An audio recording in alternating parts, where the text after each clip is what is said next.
So there's no gray area. Right. Right. So if you're looking at the future, because I see it every year, there's a new meetup, there's a new group, there's a new event that's dedicated to either women or underserved communities or things like that. How are you seeing the future in Kate's eyes? Like, where are we going to be 5 years from now, 10 years from now? Are we going to be able to kind of break through this sort of white male dominated sort of technology field and be able to create more diversity? What's it going to take from your perspective in order for us to get there? We're not going to be there in 5 or 10 years. I think a big part of it is that it starts so young. You hear second graders and third graders saying, oh, you can't be in the science fair, you're a girl. And the fact that those stereotypes still exist with elementary school children today is shocking to me. So I try to, with young girls, I buy the NASA Legos, and I try to break away from the male, female, boy, girl buckets that children are often placed into. Because if you don't think of yourself as a person, you think of yourself as a girl. Oh, I have to like what girls are supposed to like. Like, that shapes everything that you're going to do and things that you're going to be interested in. And so I think that, honestly, it probably will take another 20 years, unfortunately, before we actually start to see that evolution. That's not to say that, there aren't tons of women out there already. I think that it is important to be engaged in the communities that women are in and changing policies in hiring practices to both attract more women and to make it more inviting for women to go through the entire process. Right. So, some of the things that I see are, they want rock stars or ninjas, and those are the types of words that scream bro atmosphere. Yep. And as much as I love drinking beer at work too, having a keg in the office is nice. I think that it also brings along that frat atmosphere.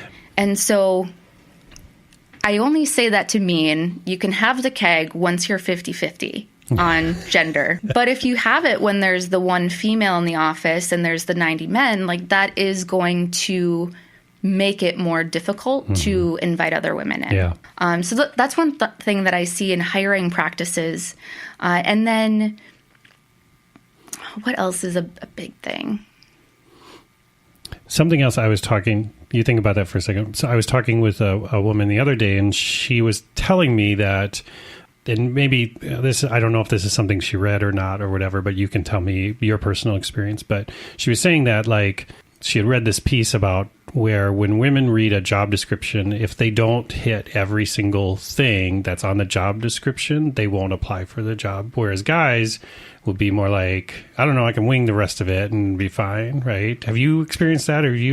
I haven't experienced it, but I think that I'm unique 'cause I'm going in with like, oh, I can do 60% at that and I can fake the rest.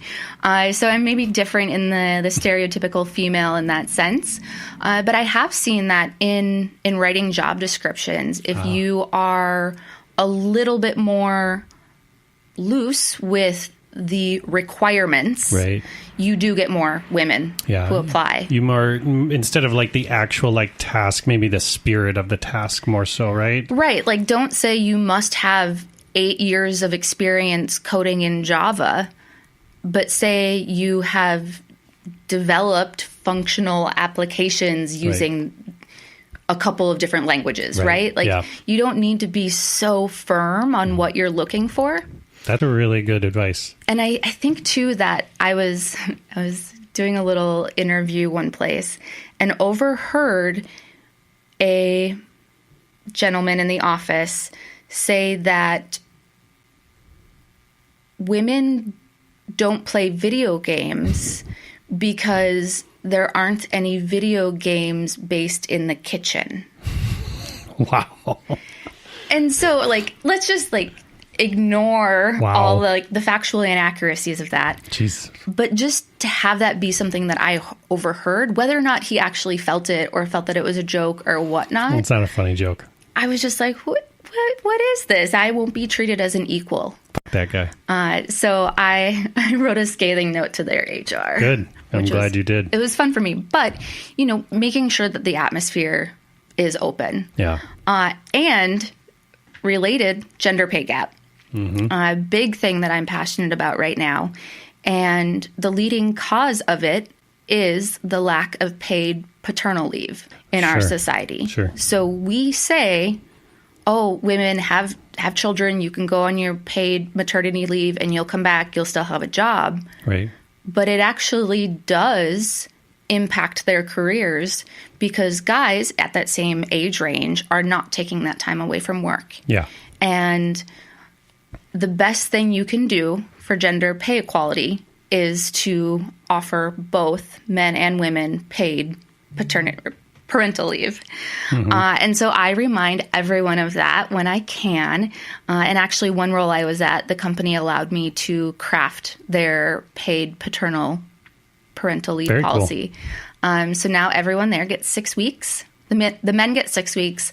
The women get 12 weeks, but 6 of those 12 are paid for by short-term disability. So out of the pocket of the employer, they're equal. And I'm excited to see, more companies do that, especially here in the Midwest. You hear it a lot more at the Netflixes and the Googles of the world. Sure. But the more that we do it here, I think the more equality that we'll see in the office as well. One last question I want to talk about here, or big question. So we talked a little bit about education, but I want to go back to it for a second. So as I mentioned, I work with a lot of people that are going through more of these accelerated and boot camp courses and training and things. And many of these people are doing career switches. Like they started out this way, and then they hit the brakes, right? And then they're moving on to this other field that is new and scary, but seems like there's just money raining from heaven. And like you said, in some places there's negative unemployment. It's like, this is Mecca. But then they start going to job interviews and things, and they're struggling. The thing that I've seen more often than not is that people are leaning on their schoolwork to get them that job. Not things that they might be doing outside of class or outside of school to show that they're passionate or they're excited or that they're truly engaged with these things, right? And I sat with another mentor not long ago, and I mentioned this to the students saying, do some things that are not, so you look different than the other classroom. But when I hire a junior, and I'm using air quotes, junior developer, I'm looking for somebody passionate, somebody who wants to learn, somebody who's hungry. And that's not a bad thing, right? But this other mentor next to me said, well, I'm a 40-hour-a-week developer. I wouldn't suggest going above and beyond like that. There's no reason to.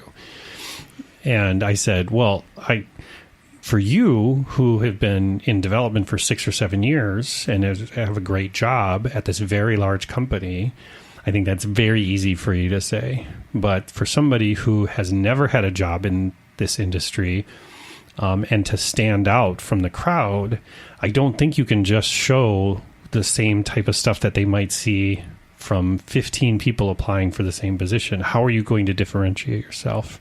So when I tell you all that, what's your thoughts? What do you think would be great ways to address that? Well, I agree with your friend in that no one should be working on development for more than 40 hours a week. No, diminishing you need to returns. Have balance, right? Yeah. And I tell the same thing to some of my developers too. The work isn't going to disappear,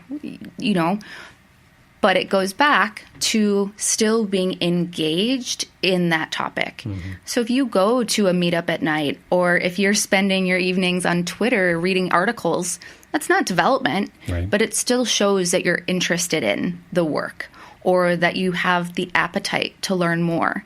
And then that's what's going to make or break. You might have that idea the next day because of something that you read on Twitter, and that's what's going to set you apart. So I do think that it's important to engross yourself in a subject area in order to be successful in it. Even when I was at the startup, I was like, well, I guess I have a lot to learn about artificial intelligence. And, I hadn't had much experience in it, but all of a sudden I was going to AI conferences and I was following all of these AI people on Twitter, and you pick up stuff. You know more about the trends of the industry, and that is really important. Yeah, no, that's a good perspective to have. Okay, Kate, if people want to find out more about you, where's a good place to find you? Is it Twitter? Where's a good place to... Yeah, Twitter is great. I am Kate's a Cliche, and the handle for my podcast is Drinks with Her. So both of those would be great options. Okay, and Drinks with Her is on all the places where you can find podcasts, I'm guessing? Yeah, like iTunes. Apple, iTunes, Google and then Play. Well, how do you get it on Google Play? I don't know. You just publish it there. You gotta submit your RSS feed. Well, no, it's not on Google Play yet. Then. Well, it will be by the time I'm going to show her after I stop. After I stop recording, I'm going to show Kate where it's at. You can find me on Google Play. Nice, cool. Well, thank you so much for joining me. Thank you. And that's my talk with Kate. She was great. It was a lot of fun talking to her. I definitely suggest you check out her podcast at Drinks with Her. And a couple things coming up. We've got working on a live podcast. Yep, we're going to be doing a live show at some point later this year. Working on a Foundry-specific podcast as well. That's in the works. Plus, if you haven't, check out customerfn.com. That's Customer Focus North, that I'll be speaking at, along with a lot of other great individuals. And what else is there? Oh, just a whole bunch. Busy. So we'll see you guys next week. Thanks so much for sticking around and listening to the show.